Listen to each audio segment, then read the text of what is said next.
Welcome to You've Got This with Sarah Hamaker, a podcast to encourage and equip moms along their parenting journey. Join Sarah each week as she interviews dads and moms like you and discusses the joys, challenges, and rewards of raising kids. Hi, and welcome to this week's You've Got This. I'm your host, Sarah Hamaker, and today I have Tricia Goyer with me. She's an award-winning author of more than 70 books, including the Calming Angry Kids, Help and Hope for Parents in the Trenches. She's a homeschooling mom of 10 and a grandmother of 4. They live in Little Rock, Arkansas, and I am delighted to have her on my show today. Thanks, Tricia, for being here. Thank you so much for having me. It's great being here. Now, anger in kids. Now, I have 4 children, and as some of my listeners know, I talked to Scott Terinsky a couple weeks ago, who also works with kids with anger, and we were talking about how much anger can really upset us as parents, right? And in your book, you share a lot of personal experiences with anger. When our kids are angry, why does that really get under our skin? Yeah, well, first of all, I never thought I was an angry parent until I had angry kids. Like, my first 3 were like, oh, this is a breeze. We're just rolling along here. And then we adopted kids, and I'm like, what in the world? And I think, first of all, it was not something that we expect. I mean, we expect maybe a little conflict and stuff, but to see a kid in like full anger and red face and, fists clenched or thrown on the floor, it's like we want to solve the problem, first of all, and we don't know how to do it. But second of all, and this is something that we ended up going to trauma therapy, and I learned through that, is that our bodies will naturally respond to that anger. Right away when we're having this angry kid, our heart starts racing. Maybe we feel our own anger. It's almost like our body's like responding to either fight or flight or freeze. Right. And often it's the fight, like we need to do something. And so I think one of the things that helped me so much is, first of all, not to escalate with the child, because that never helps. Right. But second of all, just realize like my body is doing what it's meant to do to protect me, and just telling myself like, I don't need to escalate. Like, I don't need to pull my emotions into this. And when I stay calm, then it just helps everyone. It helps my child. It helps me. It helps the other kids if I can stay calm. But I think just that piece, realizing like my body's naturally emotionally responding, because it's, my body's meant to do that. It just helped me so much. Like, even if my heart is pounding and I feel myself tensing up, just tell my body like, it's okay.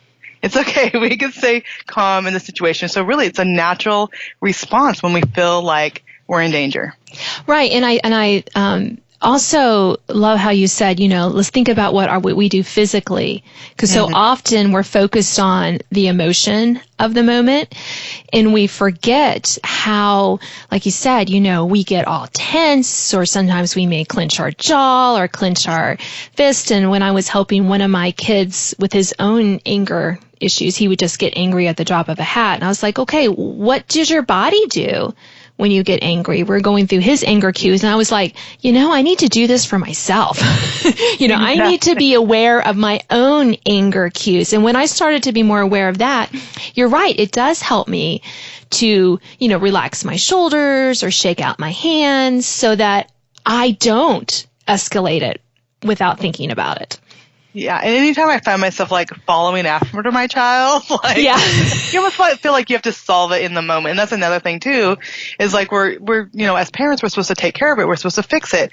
Well, when our child is in an angry moment, their emotions are heightened. They're not listening to a word we're saying. It's like Charlie Brown, the teacher, like wah wah wah wah wah. Like the words are not coming through, but we want them to say, "I'm sorry." We want them to calm down. Like we want them to respond and do the right thing. And when they don't, we feel like, okay, we need to fix this. We need to fix this now. We need to, we can't let the other kids see what's going on, or we need to be in control. And so when I find myself following a child, if they're going to the room, or if they're running across our yard or something like that, I just like have to tell myself, by chasing them down and trying to talk sense into them, you are not going to fix it. So that's another thing. And the hardest thing is letting them go. And I have 14 girls. So the oldest right now is 18 and the youngest is 14. And then we have 2 16-year-old twins. And, they're really good at like whatever and like rolling their eyes and flipping their head and walking off. And I just want to go and like, you don't treat me that way. You need to respect me. But that never, ever helps. And just realize, like, we will deal with this, but it doesn't need to be in the moment. I need to give them a chance to calm down. I need to keep myself calm. And then we can visit it later. But if you're in the moment and you're following a kid and chasing them down and trying to solve it, it never, ever, ever works. No, and then you're not the one who's in control anymore, right? That child is in control. It's like you're handing them the keys to the whole situation when you do follow them, or you try to. I love it when parents tell me, I tried to reason with my child. I'm like, and how's that going? Yeah. When their emotions are peaked, they don't. They cannot reason about that. No. Well, I mean, you can hardly reason when their emotions aren't peaked. Let's just be honest here. Kids are weird, illogical beings. Their reason for doing things will never make sense to us. All right. It just won't. So I tell parents all the time, just stop trying. It doesn't matter. Let's deal with the outflow. And I love your point too about how we don't have to fix things immediately. Because we really want to do that. I think especially as moms, I don't think dads have this problem maybe quite as emotional as we do about it. But you're right. We want to fix it, and we want to fix it now.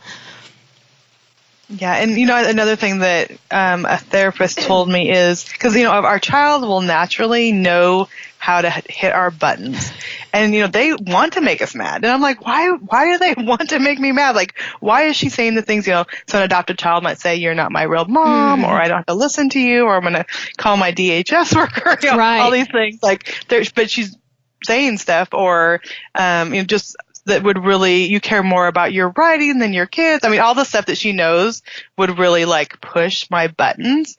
And I would talk to the therapist, my child's therapist, and I'm like, why does this happen? And the therapist said, when she can get you angry, then she wins. Because suddenly it's not about her and her problems and her anger. And if you're angry, all of a sudden she's a victim. She could say, "You're yelling at me," or "You're so mean," or "Look the way you're acting." And then I'm going and I'm apologizing. I'm explaining my true motives. I mean, all these things. And all of a sudden it's no longer about how she acted or how she talked disrespectfully or how she hurt someone in our family or whatever. It's about me. And so, of course, they want us to get mad because all of a sudden then they're the victim. They're the ones that are like, "You're yelling," or "You're following me," or, whatever. So right. That has helped me too. It's like, okay, if I stay calm, I win. And they will try over and over. It's like, ooh, that didn't work. Let me push another button. That didn't work. And if you realize that that's what they're doing, now I just, well, not all the time, but most of the time I'm able to just find it humorous. Like, okay, keep trying. Right. Yeah. But that's really what our kids need us to be, right? I mean, they need to know that somebody's in control of their emotions, because they're not. Absolutely. And when the calmer that we can stay, even if on the inside we're screaming, because it is very frustrating. I have 2 teen daughters of my own, so I know. I mean, they're just, sometimes I'm like, really? Okay. I get it. It's very frustrating when a child's emotional outbursts are right in front of you. But the calmer we can stay, the better it is for them to and help them to regain control, and also not to escalate, like you said, and also just to somebody's calm, somebody's being the adult here. But it's hard. It's hard. It's hard because you just want to go, just stop it. This is not good. And the other thing I think that you said that I wanted to touch on was that the tendency we want to fix it right now, and how we have to realize that, parenting, we have a lot of things we need to address in the moment, but there are so many things that we can wait until the child's in a better frame of mind, we're in a better frame of mind, we're not at the store with the kids, or we're not, and because we think, well, if, and even with teenagers, you can wait. I waited almost a week one time before, we talked about something and there was a consequence for something one of my daughters did. Drove her crazy, but we were just so busy. I didn't have time to really think it through. Right. And, she was old enough that I could say, on Saturday, you know what you did on Monday? She can remember that. Good grief. Yeah. If they can remember the lyrics to all their K-pop songs, and all the members of these huge groups, they can remember what they did on Monday, on Saturday. Exactly. Yeah. And so this week my husband's out of town. And so we had, two sisters were fighting Tuesday night, and one is getting consequences, and both of them are like, when are you going to give her consequences? Like, one is wondering what her consequences, and the other one wants justice. And I'm like, Daddy will be home Friday. We'll sit down and talk with it. And it's driving them crazy. But I need to explain, because both of them were in the wrong in some way. So we need to think through and talk through. I need, when he's out of town and I'm trying to deal with all the kids and all the activities and the homeschooling and the cooking, I don't have time to sit through and process all of this. But it's so true that, it doesn't have to be solved right away. They all know it's an issue. They know that Dad and I are going to talk about it. We're going to go through it. And they can wait. And I think so many times, when they're younger, you probably don't want to wait a week because it's harder. But definitely for the older kids, they know and they can follow and understand what's happening. Right. And I also think that it frees us as parents to not do the knee-jerk reaction to the punishment. You're going to be grounded till you're 18 to your 15-year-old. I mean, that's just not going to happen. You're right. And so it allows us to really kind of think through what we want to do and do something that, we are willing to enforce. Because so many times if it's in the moment and our emotions are up in our throat as well, we'll say things and then we'll be like, oh, great. Now I have to keep an eye on, now we often. I have to monitor that. Right. And then so we don't really think it through enough. So I'm always telling parents, look, slow down. We need to slow down too. Slow down, think it through. And sometimes the perfect opportunity will just open up in that week. And you're like, oh yeah, I can, this will make it help to connect it and help the child to change her heart, and B, remember not to do it next time. So, just that avoiding that knee jerk, you're grounded till you're, you can't walk anymore because you're old till you're 70. We're going to ground you till you're 70. And there have been times I've had to go back and say, okay, because I be frustrated at the moment and I'm trying to read out loud and this child keeps interrupting. So I'm no TV for the next 3 days. And then I realized that was kind of an over the top consequence for that. So I'll even have to go back later. You know what? I was so frustrated because you did keep interrupting.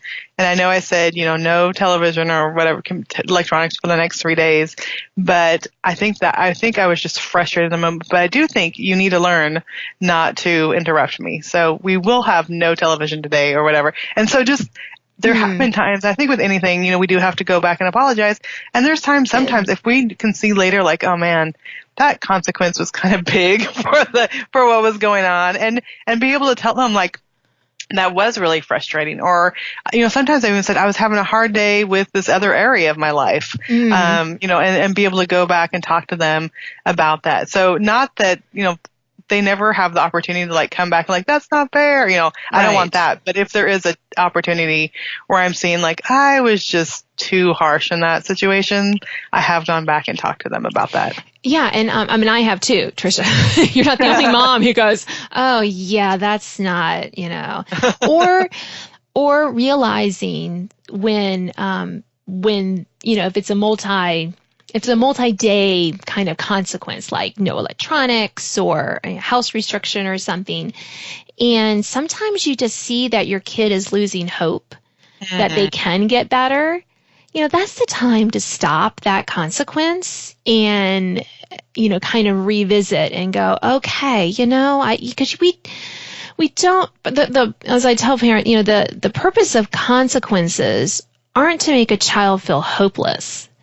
It's to help a child correct their heart and to do better next time. And if they have no hope to do better next time because for whatever reason the consequence is just sucking that hope out of them, then yeah, we do need to be flexible. We do need to, be able to go back and say, hey, that's that. I was right. I was frustrated or whatever it is. They can understand that because that shows them that we're not just, judges up there handing down sentences without any thought of how that is impacting our kids.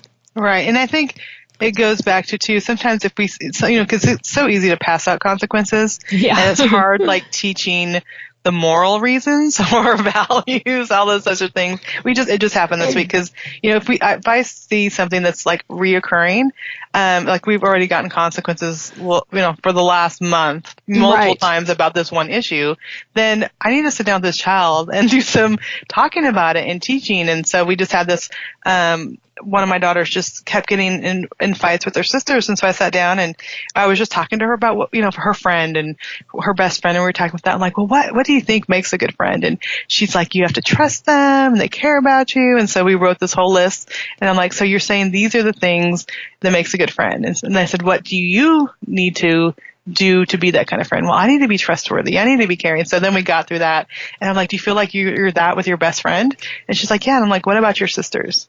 And then she's like, well, she wanted to change things.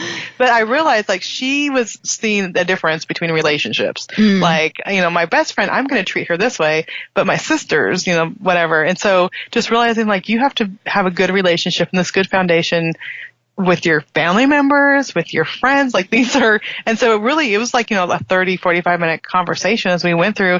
And at the end, I could see, like, you just kind of see the light coming in, like, okay, I need to be as trusting or trustworthy and caring with my sisters as I am with my best friend, even though it's harder sometimes. So realize, we need them to do things because it's in their heart and they understand their actions instead of just like not wanting to get in trouble. Because right. Yeah. And in that teaching component, that helping them, directing them to get those insights on their own. I mean, you could have sat her down and said, here's what makes a good friend, and spouted your own list. Right.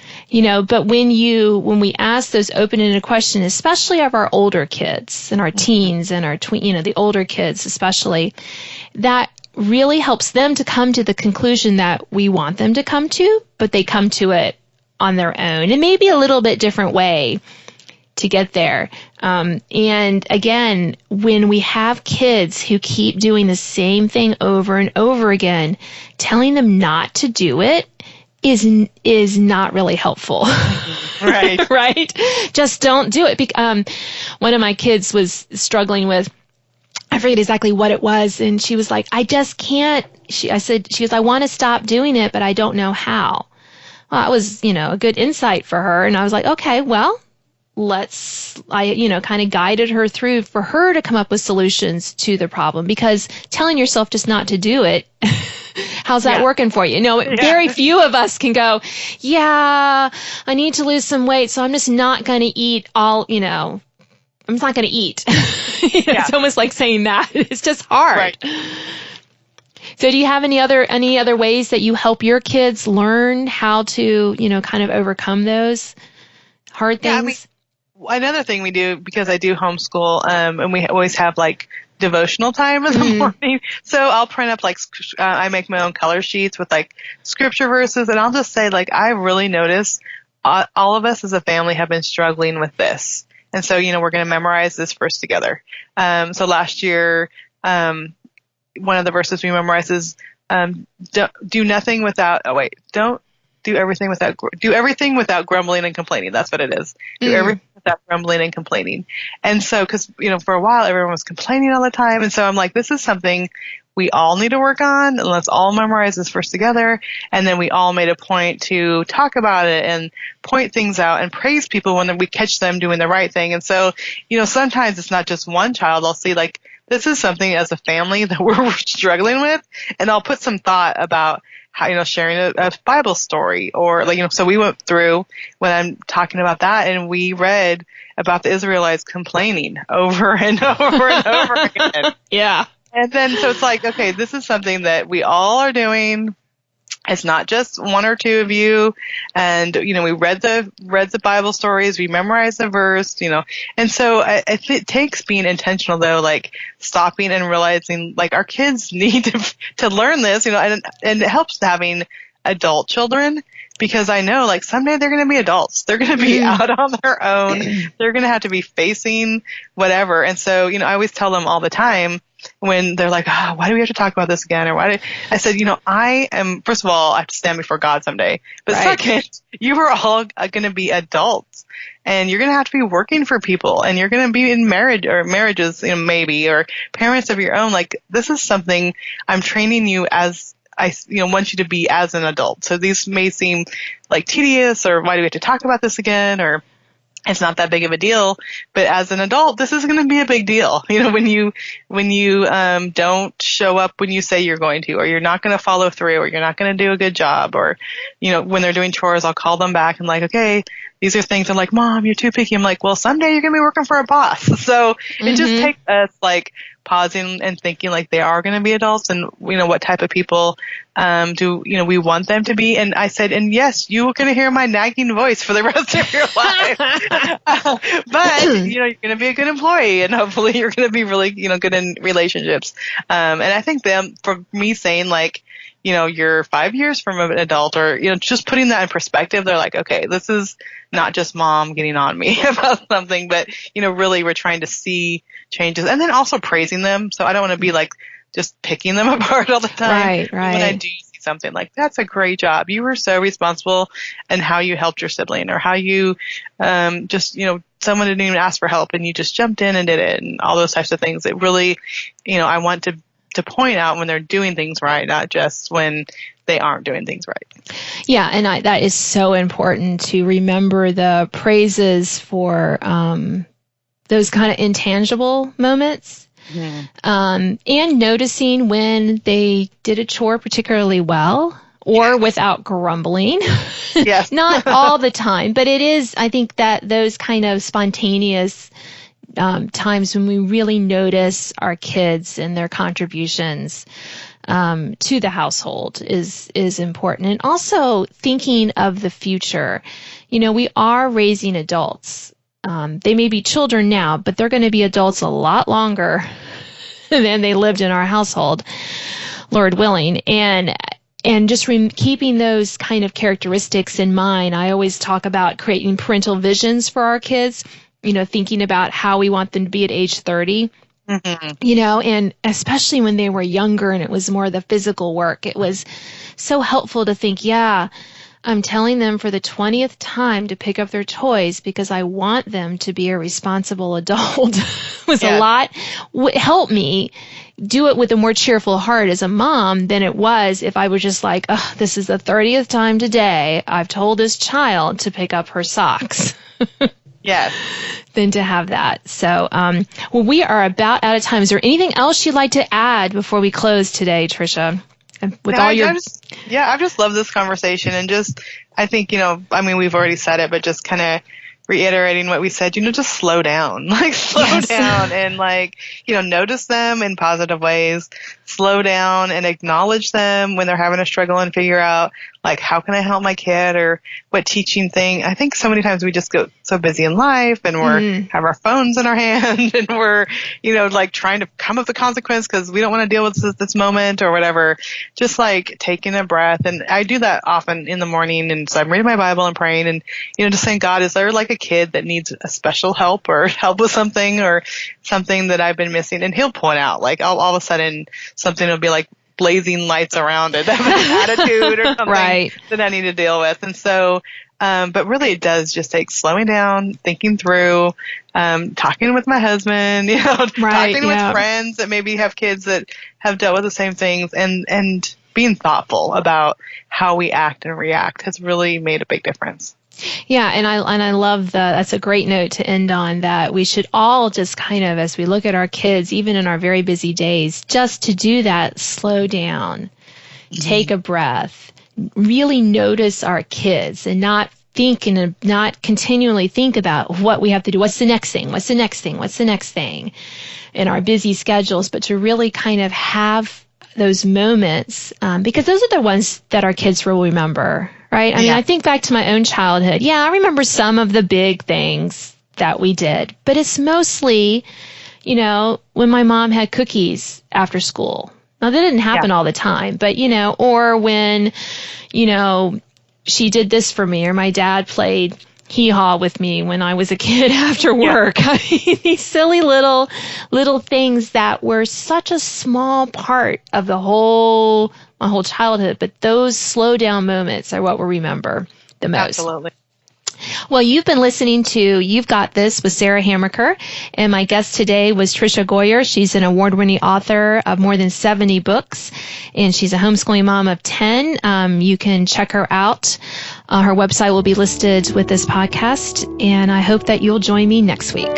Thanks for listening to this week's podcast of You've Got This with Sarah Hamaker. Sign up to receive notification of new podcasts and listen to previous editions at sarahhamaker.com. Until next time, remember, parenting might be hard sometimes, but don't worry, you've got this.